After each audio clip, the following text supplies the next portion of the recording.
Ben aujourd'hui, je suis avec Pierre Legault, qui est directeur général de la Fondation Émile Z Laviolette. Bonjour, Monsieur Legault, ça va bien? Ça va très bien, merci. Oui, Malgré la situation, oui, ça va très bien. Ça va très bien. La Fondation se maintient malgré une année 2020 difficile. Là.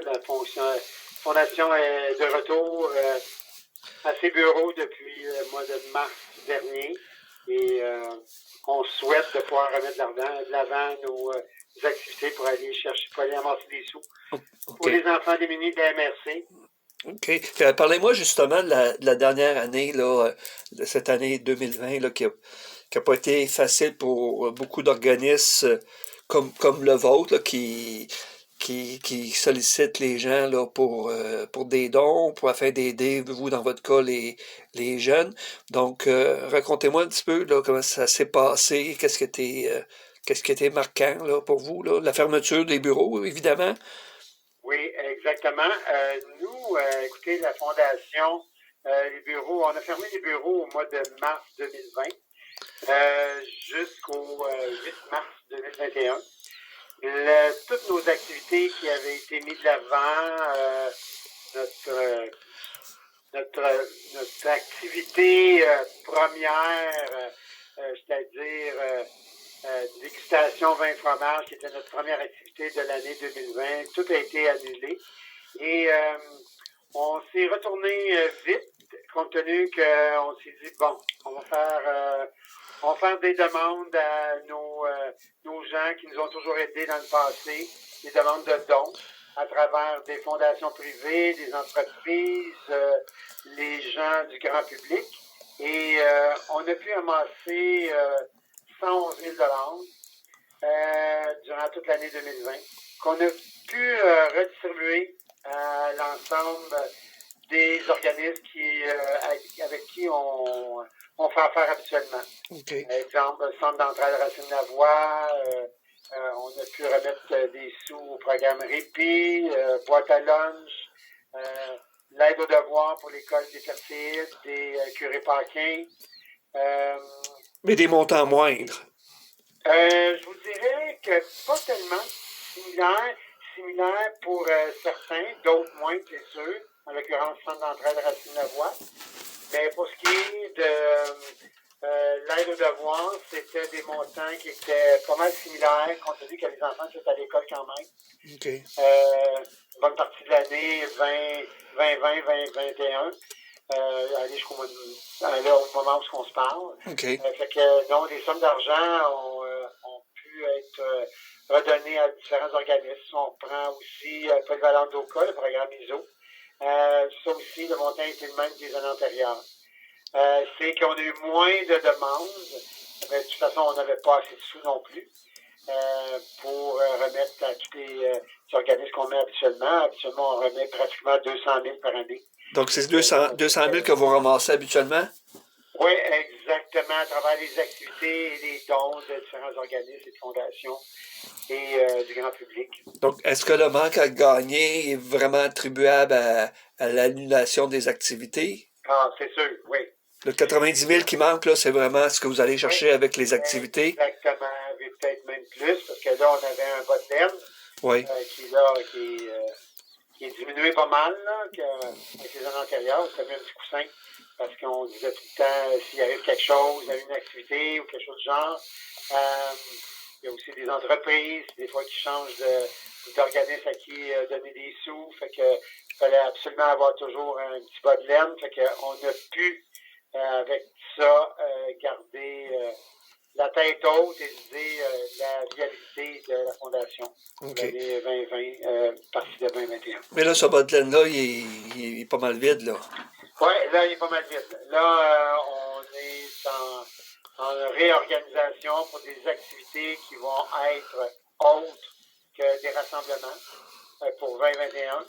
Je vous dirais que les activités printanières n'auront pas lieu, sauf une activité qui va avoir lieu le 28-29 mai prochain. C'est des boîtes pour un barbecue, bière et saucisses, type dégustation, accord bière et saucisses, que les gens vont pouvoir se procurer et se faire un petit barbecue à la maison, une boîte pour 2 personnes au coût de 60 $. OK. Puis, juste avant de revenir à cette activité-là, pour en parler plus en détail, mais pourquoi avoir pris la décision de fermer totalement les bureaux? C'est que, on voulait garder des sous pour remettre aux organismes, sinon pour payer les salaires des 2 employés. Compte tenu que les subventions salariales en 2020, une partie de 2020 n'existait pas. Fait que là, présentement, on est les 2 employés de la Fondation, moi-même et Mme Charlebois, l'adjointe administrative. On reçoit l'aide du gouvernement fédéral pour ce qui est des subventions salariales, parce que sinon, on ne serait pas à l'aise d'être ici et prendre des sous à moins, à même le pot que les organismes, que les fondations, que les activités antérieures nous ont permis d'amasser des sous pour remettre aux organismes. C'était pas dans nos corps. OK. Donc, vous avez décidé Oui, de fermer les portes pour cette raison-là, exactement. de vous Exactement. dire, ben, si on a des sous, on les recevra du gouvernement par un programme Non, quelconque, ouais. là.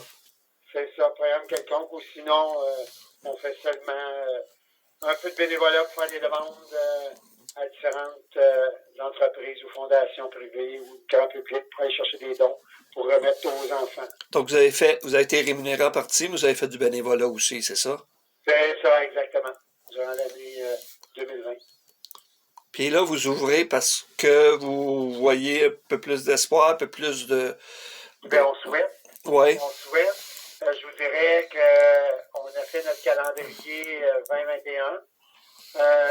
Notre première activité, ça va être celle que je vous ai parlé tantôt, barbecue, bière et saucisses. Les gens vont venir acheter une boîte. Après, on souhaite de pouvoir faire notre activité moto-balade. Nos dates sont réservées, mais pour l'instant, au moment où on se parle, les rassemblements n'ont pas le droit d'avoir lieu. Fait que moto-balade, présentement, stagne. On a notre date choisie, notre comité est tout en branle. On aimerait juste avoir le OK du gouvernement pour santé publique pour pouvoir mettre de l'avant nos activités. Century 21, Sylvain Dumoulin a déjà choisi sa date pour notre tournoi de golf, le 16 septembre, au Glendale, au profit de la Fondation. Et notre spectacle bénéfice, ça, il devrait avoir lieu. La date est choisie, le 28 novembre au Zénith, parce qu'on a le droit, présentement, on a le droit d'avoir jusqu'à 250 personnes dans une salle de spectacle. Et qu'on est en train de mettre en branle pour le tenir quand même.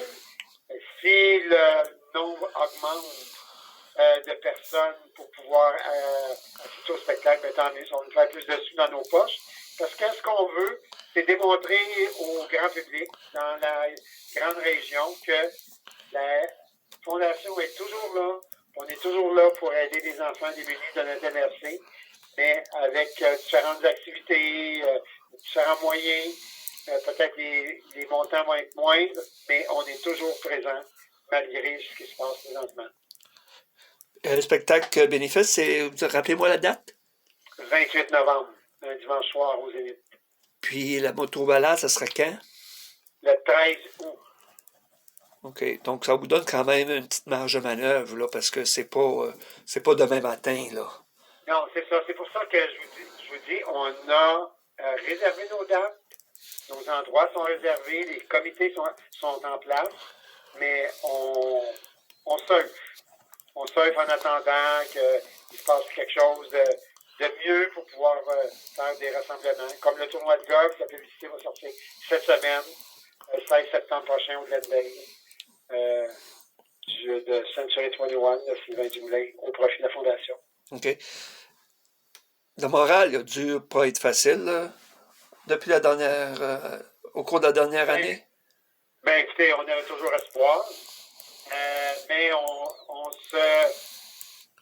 vous dirais que qu'est-ce qui nous challengeait, c'est de faire des demandes de dons, puis que les gens nous disent oui, puis que les sous rentraient. OK, oui. Là, on se disait, yes, on a une demande de dons qui a été faite pour une contribution pour tel organisme, on va pouvoir dire oui, parce que là, il y a des sous qui sont arrivés.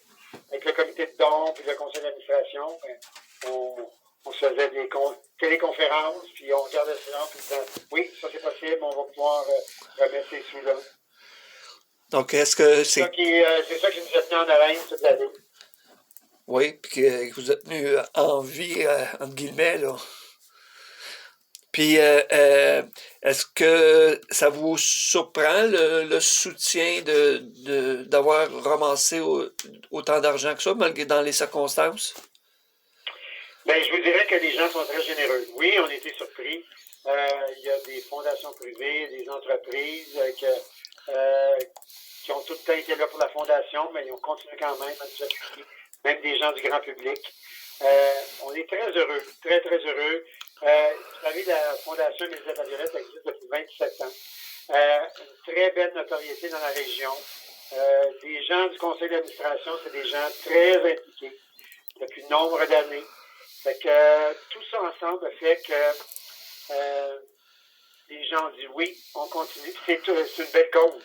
C'est une très belle cause. Les enfants démunis, de l'aide aux devoirs, des effets scolaires, je vous dirais que c'est des choses qui tiennent à cœur tous les gens. Tu sais, quand on dit que des enfants ont besoin pour manger 3 repas par jour ou pour avoir des effets scolaires adéquats,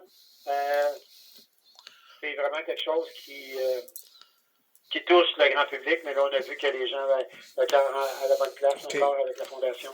Pandémie ou pas en pandémie, les gens sont encore soucieux de ça, puis c'est une cause qui les anime tout le monde, puis peut-être même qu'il y en a qui ont été plus généreux que d'habitude aussi. Oui. Comme vous m'avez dit. Donc, comme on disait, quand on s'est parlé un petit peu avant, là, vous reprenez le collier, mais avec, avec force, là, vous voulez vraiment, là... Oui, on veut vraiment réussir. Comme là, notre prochaine activité, notre première activité, c'est une première édition. Quelque chose de vraiment spécial.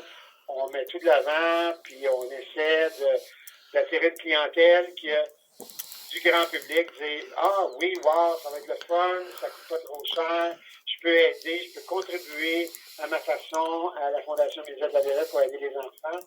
Je pense que puis on touche un point où est-ce que c'est la mode, les produits du terroir, ouais. de la région, des bières artisanales, saucisses artisanales. Fait que les gens, c'est quelque chose qu'ils aiment. Puis là, ben, depuis un an passé, les gens à la maison ont su développer de se faire des petits bonheurs avec peu. Mais là, en lui proposant ça, ben, ça va faire un wow. On pense. Puis vous collaborez avec qui pour ça? On a la famille Constantin.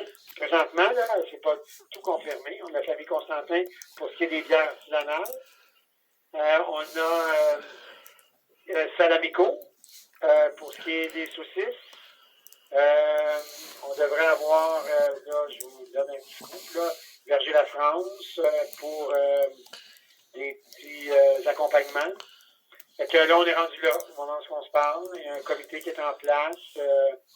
Notre publicité devrait sortir bientôt sur les réseaux sociaux. OK. Vous visez combien? Ça devrait bien aller. Vous visez combien avec cette activité-là? Ça sera quoi votre souhait? 12 000 12 000 Oui. Donc, OK. Donc, ça commencerait bien cette reprise d'activité-là. Oui, exactement. C'est une chose que j'ai oublié de vous parler, qui n'est pas encore confirmée à 100%. Vous savez, le Grand McDon qui existe depuis plusieurs années au Québec. Mm-hmm. Le Grand McDon, s'il y a à avoir lieu, va être au profit de la Fondation Mélisande Laviolette, parce qu'ils sont en train de regarder pour une date. Habituellement, c'est au mois de mai que ça se tient. Là, ça devrait se tenir à l'automne prochain. Et si ça fonctionne, le Grand McDon de la région de Saint-Eustache et Sainte-Marthe, propriétaire des restaurants McDo de Saint-Eustache et Sainte-Marthe, remettrait des fonds à la Fondation Mélisande. Le propriétaire étant, rappelez-moi son nom? Monsieur Guy Alain. Guy Alain? Oui, Ah, c'est un nouveau propriétaire? oui, OK, parfait. OK. Bien, parfait. Hey, Monsieur Legault, merci de le temps que vous nous avez consacré. Puis, ça fait plaisir. bonne chance dans cette reprise d'activité qu'on vous souhaite, évidemment, les plus positives, les plus heureuses, là, en termes de forme avancée, mais aussi en termes de ce que vous allez redonner aussi par après. Ben, vous êtes bien gentil. Merci à vous. Parfait, merci. Passez une belle journée. Bye. Bonne journée. Au revoir.